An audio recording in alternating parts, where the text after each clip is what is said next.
Welcome back to Main Street Living. Guys, I know a lot of people are looking forward to some March Madness. Oh, yeah. Definitely. We've had enough madness going on in every other aspect of the world, so it'd be nice to just isolate it to March. I know a lot of us would be using sports as a distraction, right? So thank goodness for college basketball, and joining us to talk about the latest on the road to the NCAA Tournament, all its twists and turns, we have Jon Schaeffer. Jon, thanks so much for joining us on Main Street Living. Absolutely. Thanks for having me today. All right, now we're just a weeks away from the NCAA Tournament. What is the latest in the path to the playoffs?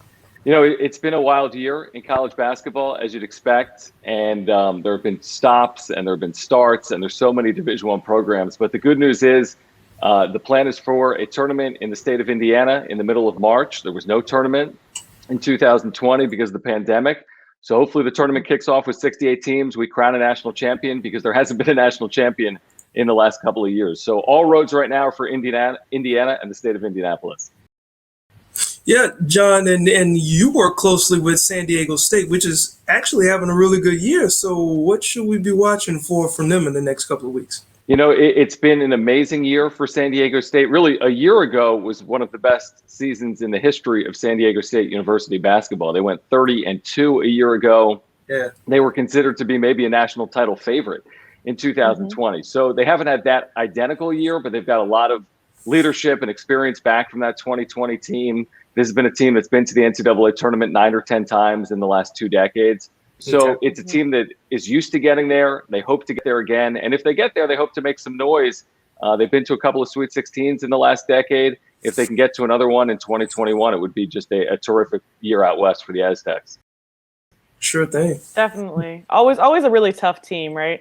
You yourself are hosting a new podcast, right? Left Coast Sports, available on yourview.com or wherever people get their podcasts now. What are you talking about on your show? So far, it has been all about college basketball out west. We've been covering San Diego State, USC, UCLA, the programs on the West Coast. That's great, because normally it's like an East Coast bias, right?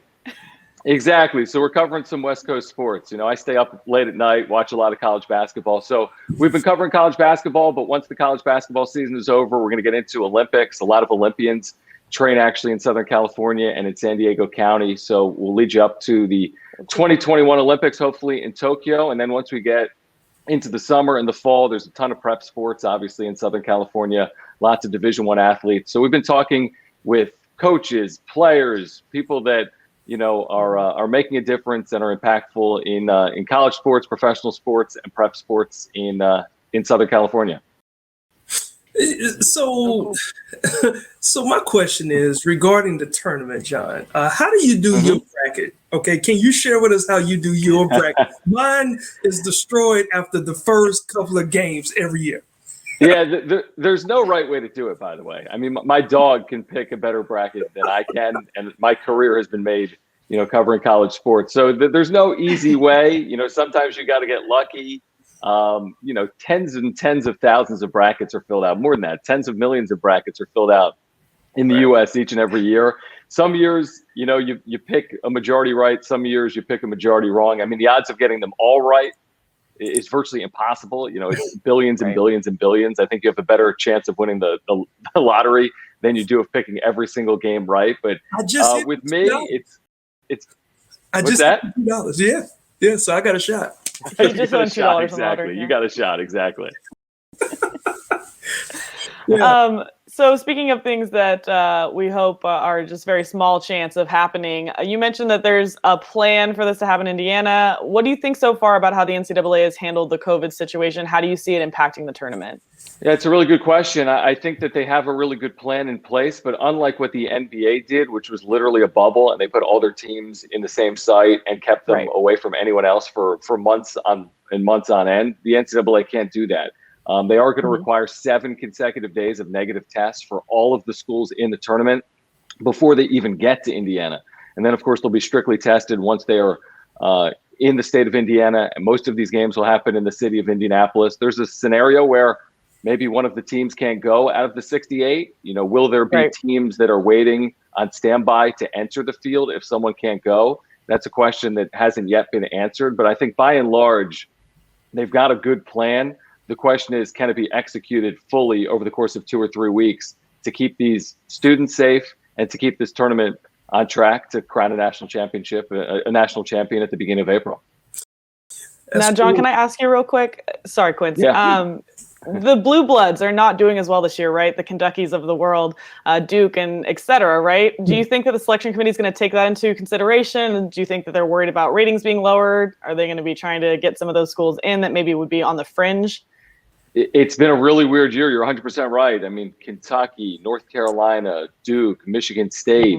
Ultimately, the committee's job is to pick the best 68 teams, not to pick teams based on their legacies or traditions or what they've done previously. It's supposed to be based on 2021. Is there a scenario where a team that has that tradition is able to get in over a team with less of a long-term history of success in college basketball? Ultimately, humans make these decisions. 10 humans pick the field of 68. So there's a possibility a blue blood that might not be as deserving as someone else finds their way into the field, but ultimately that's not the committee's job. The committee's job is to find the best teams and put them in Indianapolis this year. Great. That's what I wanted to hear. Great. Well, really quick, John, how can people follow you? I'm sorry, follow you. Yeah, absolutely. You can find Left Coast. Yeah, you can find Left Coast Sports anywhere where you get your podcasts. I'm on social media, very active on Twitter at Jon Schaeffer, JonSchaeffer. But yeah, hope you check out the podcast if you're a fan of just athletics, college basketball, sports, with a West Coast slant. You can check it out at yourview.com.